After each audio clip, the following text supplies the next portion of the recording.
ভবিষ্যতে বিপদ আসতেই পারে, সেই কথা মাথায় রেখে প্রত্যেকটা মানুষকেই অর্থ সঞ্চয় করে রাখা উচিত। যেমন কর্ম করবে তেমনই ফল পাবে। কোনো ভগবানও তোমার কপালের দুঃখ দূর করতে পারবে না। মহান ব্যক্তিরা বিপদের সময় বিহ্বল বা কাতর কোনোটাই হয়ে পড়েন না।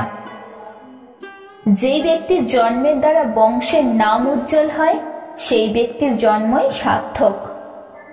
যে যতই শক্তিশালী হোক না কেন, ভাগ্যের নিয়ন্ত্রণ করার ক্ষমতা কারোর নেই। পুত্র যদি হয় গুণবান, পিতামাতার কাছে তার স্বর্গের সমান।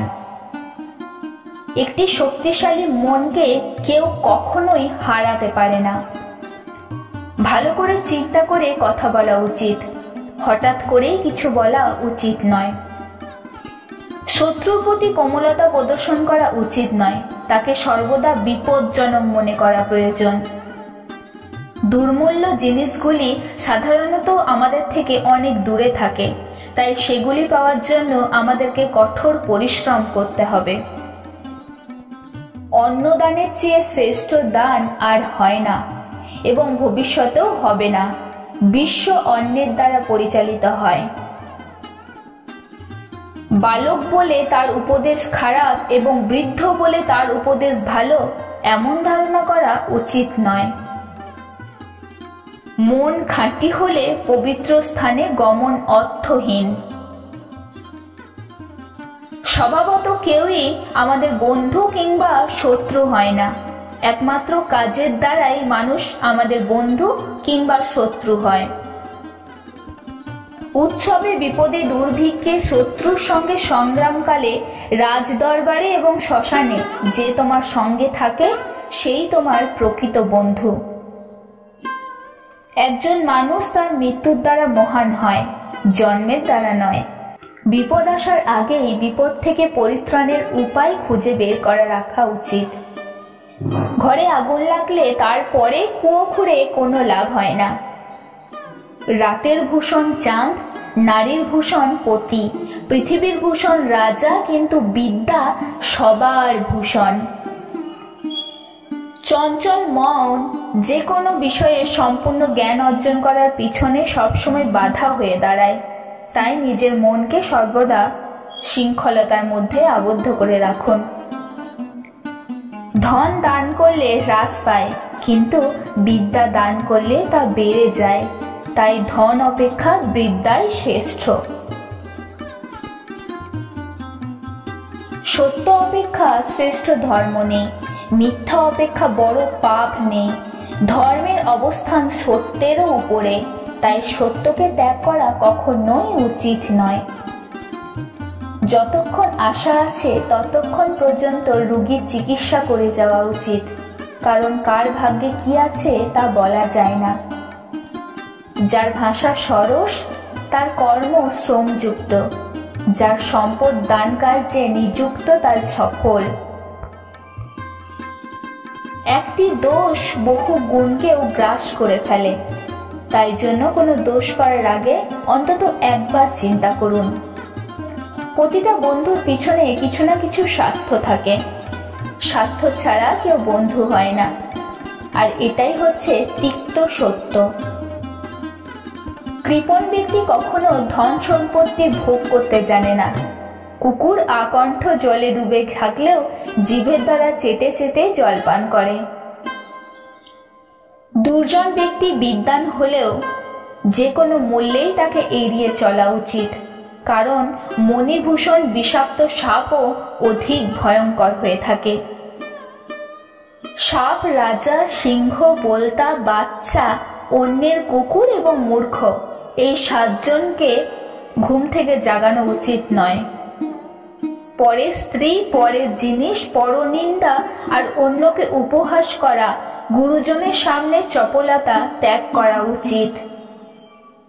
একটি মাত্র পুষ্পিত সুগন্ধ বৃক্ষে যেমন সমস্ত বন সুবাসিত হয়ে যায়, ঠিক তেমনি একটি সুপুত্রের দ্বারা সমস্ত কুল ধন্য হয়ে যায়। বিদ্যাবত্তা ও রাজপদ এই দুটি কখনোই সমান হয় না। রাজা কেবল নিজের দেশেই সমাদৃত, কিন্তু যিনি বিদ্বান তিনি সর্বত্রই সমাদৃত। আদর দেওয়া অনেক দোষ, শাসন করা অনেক গুণ। তাই পুত্র এবং শিষ্যকে শাসন করাই দরকার, আদর দেওয়া নয়। যে অলস তার কোনো দিনই অলব্ধ লাভ হয় না। কাজের পরিকল্পনা মনে থাকবে, তা মুখে যেন প্রকাশ না পায়, কেননা যেই কাজের কথা অন্য লোক জেনে যায় সেই কাজে কখনোই সাফল্য আসে না।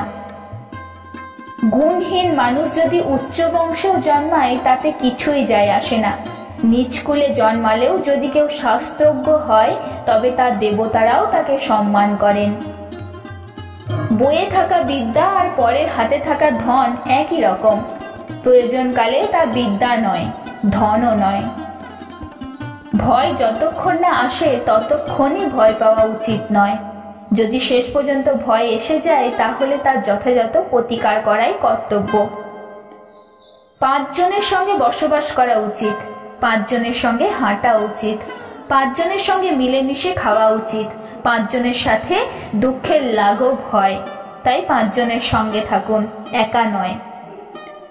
যেখানে আপনার কোনো বন্ধু নেই অথবা যেখান থেকে আপনি কোনো জ্ঞান অর্জন করতে পারবেন না, এরকম জায়গায় মানুষের একদিনও থাকা উচিত নয়। দারিদ্র, রোগ, দুঃখ, বন্ধন এবং বিপদ সবকিছুই মানুষের নিজেরই অপরাধ রূপ বৃক্ষের ফল।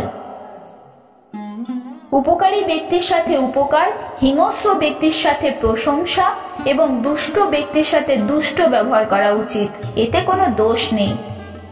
ধর্মের চেয়ে ব্যবহারই বড়।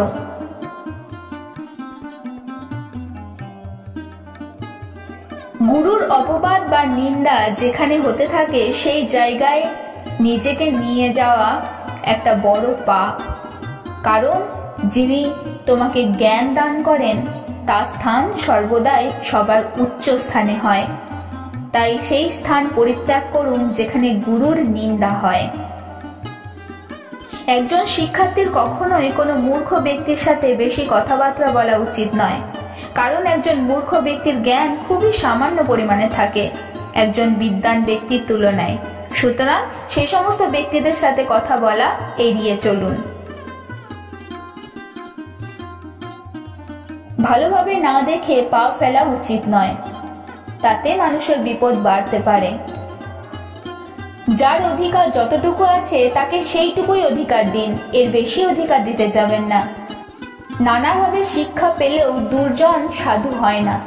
নিম গাছ যেমন আমূল জলসিক্ত করে কিংবা দুধে ভিজিয়ে রাখলেও যেমন মধুর হয় না, ঠিক সেই রকম উত্তম ব্যক্তির সঙ্গ, পণ্ডিতদের সঙ্গ এবং সৎ আলোচনা এই সমস্ত যারা করেন তারা কখনোই ক্লান্ত হন না। অবহেলায় কর্ম নাশ হয়, যদেচ্ছ ভোজনে কুল নাশ হয়, দারিদ্রে বুদ্ধি নাশ হয়। গৃহে যার মা নেই, যার স্ত্রী নেই, তাদের সেই গৃহ না থাকাই ভালো। মুক্তি পেতে চাইলে বিষয় বাসনা ত্যাগ করতে হবে। ক্ষমা, সরলতা, দয়া, দুশ্চিন্তা, সত্য, অমৃতের পান করতে হবে। বন্ধুকে খুব বিশ্বাস করে নিজের দোষগুলি কখনোই বলা উচিত নয়, কারণ বন্ধু যদি একবার রেগে যায় তাহলে আপনার দোষগুলোকে সকলের সামনে তা প্রকাশ করে দেবে। যারা কর্ম করে যায় তাদের কখনোই দারিদ্রতা আসে না। জীবন বদলে দেওয়া চাণক্যের এই নীতিগুলি মেনে চলুন, দেখুন আপনার জীবনও অনেক মধুর হয়ে যাবে। আপনার জীবনের অনেক সংকট কেটে যাবে, আপনি মানুষকে চিনতে পারবেন। ধন্যবাদ। চ্যানেলটা সাবস্ক্রাইব করবেন এবং পাশে থাকবেন।